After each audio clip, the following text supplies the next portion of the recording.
नमस्कार, स्वागत है आपका न्यूज फ्लैश में। मैं हूं आपके साथ सलोनी। बढ़ते हैं इस वक्त के बुलेटिन की ओर और पहली खबर चित्तौड़गढ़ से बताई जा रही है, जहां सावलिया जी मंदिर के भंडार से पहली बार 1 करोड़ से अधिक दान राशि प्राप्त हुई और विदेशी मुद्रा और आभूषण भी मिले। श्री सावलिया जी प्राकट्य स्थल पर चतुर्दशी के अवसर पर खोले गए भंडार से अब तक की सबसे बड़ी राशि 1,03,42,215 रुपये प्राप्त हुई है। यह पहली बार है जब एक माह के भंडार में दान राशि 1 करोड़ से पार हो चुकी है। भंडार से 87.58 लाख नगद और 15.83 लाख ऑनलाइन धनराशि मिली। साथ ही सोने की 10 ग्राम की एक गिन्नी, 9 चांदी के सिक्के, 200 ग्राम चांदी के आभूषण, बांसुरी, अंगूठी, पेंडल और कुवैती दिनार, अमेरिकी डॉलर, नेपाल, फ्रांस और थाईलैंड की विदेशी मुद्राएं भी प्राप्त हुई। गणना मंदिर समिति उपाध्यक्ष बाबूलाल ओझा, शंकर लाल जाट और कोषाध्यक्ष अशोक अग्रवाल की उपस्थिति में हुई। शेष राशि की गिनती दूसरे चरण में की जाएगी। अब खबर धौलपुर से बताई जा रही है, जहां 12 साल पुराने अपहरण और पुलिस पर फायरिंग के मामले में आरोपी को 10 साल की सजा और 50,000 जुर्माना मिला है। 12 साल पुराने अपहरण और पुलिस पार्टी पर जानलेवा हमले के मामले में धौलपुर के विशिष्ट डकैती प्रभाव क्षेत्र न्यायालय के हनुमान दास उर्फ शत्रुघ्न सिंह को 10 वर्ष के कठोर कारावास और 50,000 के अर्थदंड से दंडित किया गया है। यह मामला 2012 में आगरा निवासी युवक नितेंद्र कुमार के अपहरण से जुड़ा है। अपहरण के बाद परिजनों से 15 लाख की फिरौती मांगी गई थी। फिरौती के लिए अपहरणकर्ताओं ने जगह बदलते हुए धौलपुर के पापड़ीपुरा चंबल घाट पर बुलाया, जहां पुलिस की कार्यवाही के दौरान पुलिस पर फायरिंग कर दी और फरार हो गए। पुलिस ने जितेंद्र को छुड़ाया और फिर जांच के बाद मुख्य आरोपी हनुमान दास को गिरफ्तार कर चालान पेश किया। अन्य आरोपी अभी भी मफरूर है और कोर्ट ने मामले में दोषी पाए जाने पर यह सजा सुनाई है। अब खबर हनुमानगढ़ से बताई जा रही है, जहां गोगामेड़ी मेले में कुम्हारों की दुकान पर संकट छा गया है। गोगामेड़ी मेले में पिछले 40 से 50 वर्षों से मिट्टी के बर्तन बनाकर जीवन यापन कर रहे कुम्हारों की दुकानों को देवस्थान विभाग द्वारा हटाए जाने का संकट खड़ा हो गया है। कुम्हारों ने कामरेड नियामत अली के नेतृत्व में उपखंड अधिकारी को ज्ञापन देकर दुकानें न हटाने की मांग की।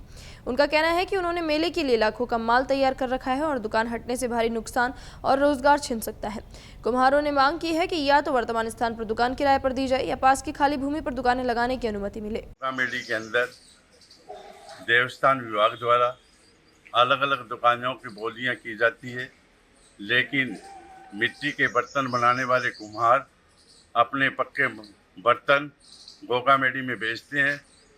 लंबे समय से इनको दुकानों ऑक्शन में नहीं दी जाती है।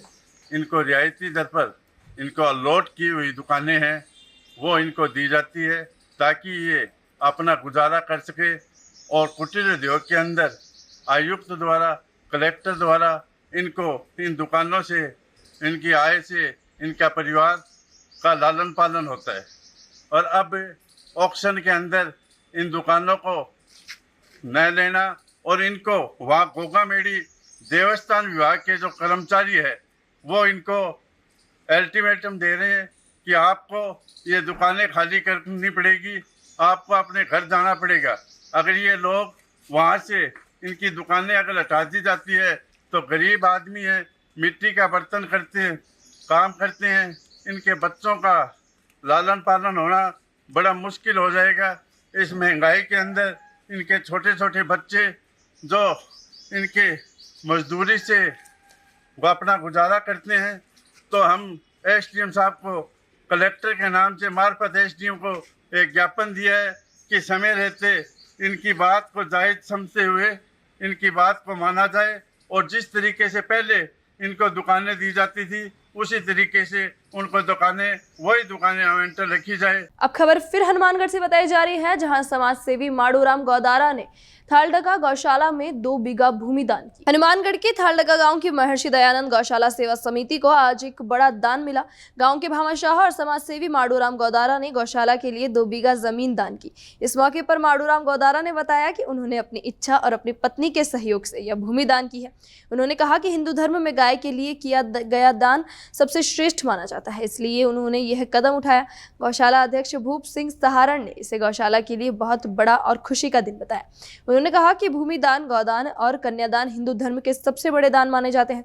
अध्यक्ष ने लोगों से अपील की कि वे माडूराम से प्रेरणा ले और गौशाला से समय समय पर सेवा और दान करें। इससे न केवल आत्मिक शांति मिलती है बल्कि घर में सुख शांति भी आती है।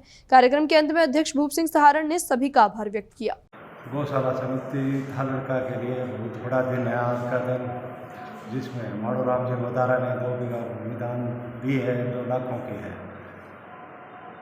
वे बहुत ही प्रशंसनीय कार्य है, जिसके लिए मधुराम जी को साधुवाद, धन्यवाद। ऐसे भामाशाह इनसे प्रेरित होकर गौशाला में दिन प्रतिदिन दान करते रहे बढ़ चढ़कर, तो लोगों के लिए बहुत ही बड़ा वो आशय बन रहे हैं।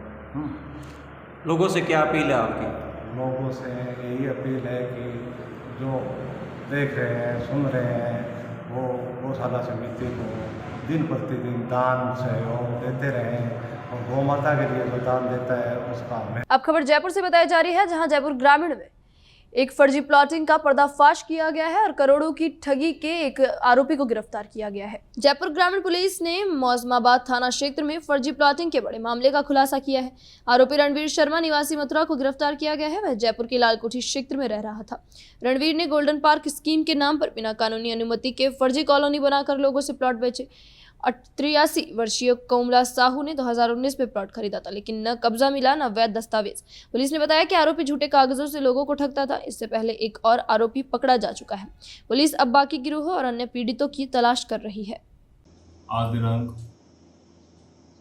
को थानाधिकारी मुकमपुरा द्वारा मुकदमा नंबर 248/2023 में आरोपी रणवीर शर्मा को गिरफ्तार किया गया है।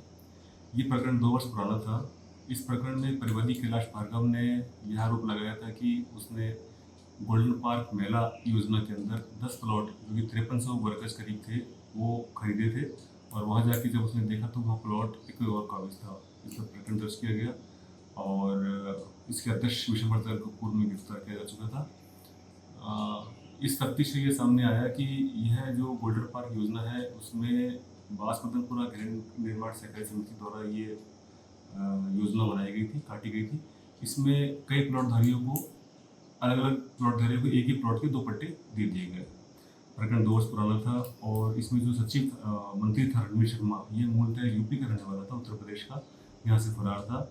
इस बारे में थानाधिकारी द्वारा एक टीम बनाई जाकर इसको तलाश किया गया और इसको आज अरेस्ट किया गया। इनके विरुद्ध मौजमाबाद में मुकमपुरा में करीब 4-5 प्रकरण दर्ज हैं, जिसमें भी पूछताछ की जाएगी इनको गिरफ्तार प्रश्न लेकर, और ये पता किया जाएगा कि इस योजना के पीछे वास्तविक हाथ किन लोगों का है और किन लोगों को फायदा पहुंचेगा।